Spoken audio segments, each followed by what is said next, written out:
I want to talk about the goal with the fundraising of the money and what happened to Jordon and the passing of him and making sure that doesn't happen again in rinks across the world, I guess. Yeah.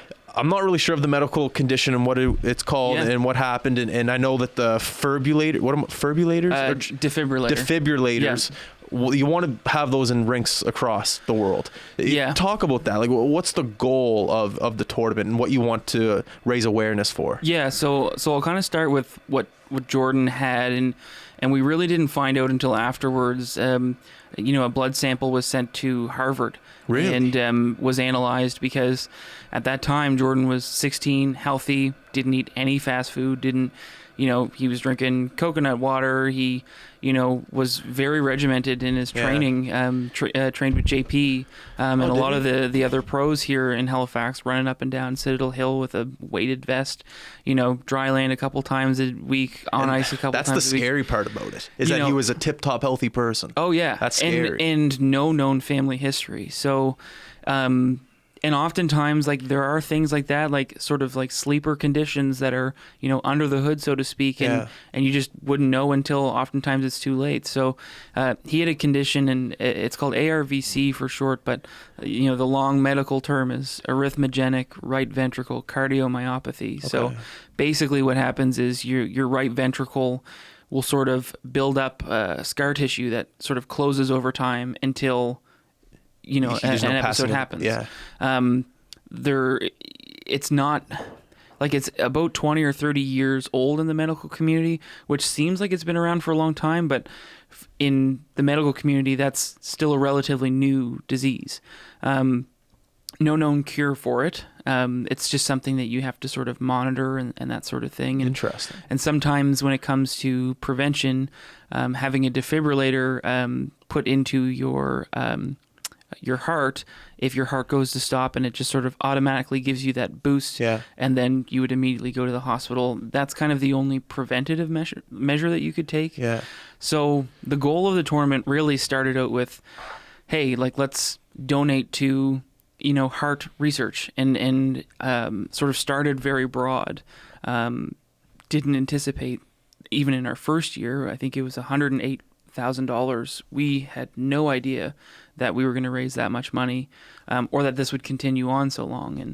And so the goal really became funding research for early detection. So, what are ways that you can be able to find out if there's some sort of an irregularity in someone's heartbeat or something, to be able to catch it that much sooner, or if there's testing in like a league or something like that. There's been cases where that's happened, and so aside from that, we also focus on getting defibrillators out to rinks and having them sort of accessible. And one of the things we did recently was partner with EHS and have a permanent, it's called a save station. I've seen them. Down right by where the beer garden is on the waterfront. Okay. So that is there all year. It's got like a heater in it that keeps it warm during the winter. Way. So if anyone's ever on the waterfront and, has a cardiac episode, essentially what happens now is EHS has this registry that says, call 911, and they'll say, okay, where are you? I'm here. Your closest defibrillator is 100 meters from where you are. Go grab that. And it's designed that way. Someone who's 4 years old could use it. It's that simple. Wow. It tells you what to do. You put this lead here, you wait, you press the button, and it does all the work for you. So the goal is basically, while you're waiting for paramedics, that could potentially save someone's life. So the combination of heart research with, doctors like Christy McIntyre, the QE2, she went down to the Mayo Clinic down in Boston. Part of our funding, she went there, and she had been in Boston for a while. She left Halifax. She was working in the States.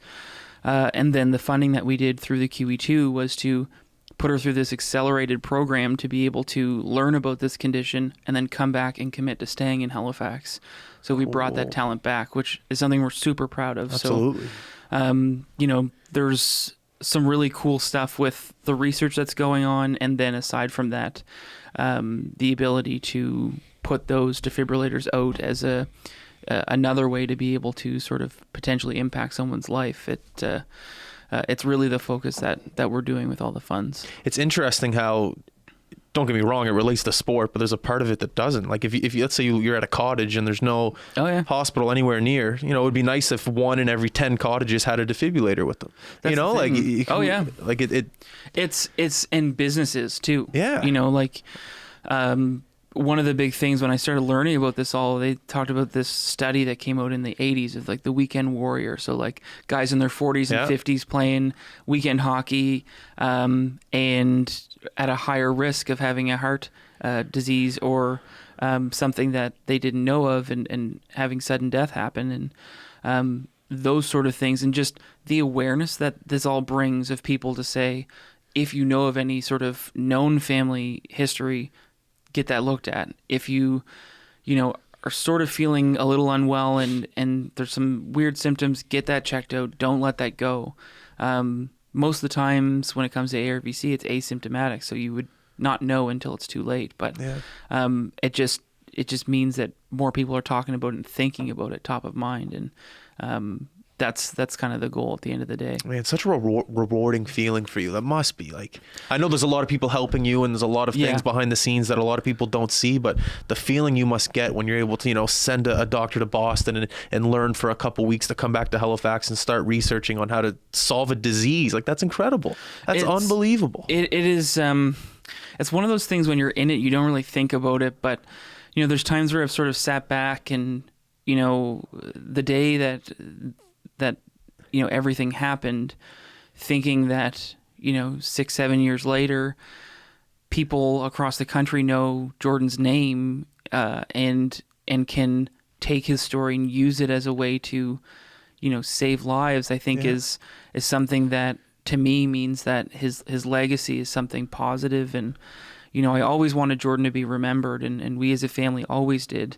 And it's tough when you lose a loved one, because you know there's that sort of natural grieving process, and over time, you know, you don't necessarily get back to normal, but you sort of develop new routines and that sort of thing, and they're always there and present. But you know, the tournament has found a way for us to sort of reconnect with him every summer in a way that's very unique, and you know, to see pros or people playing the sport that he loved with smiles on their faces, with his name on their chest, there's nothing that can describe just how amazing that feels.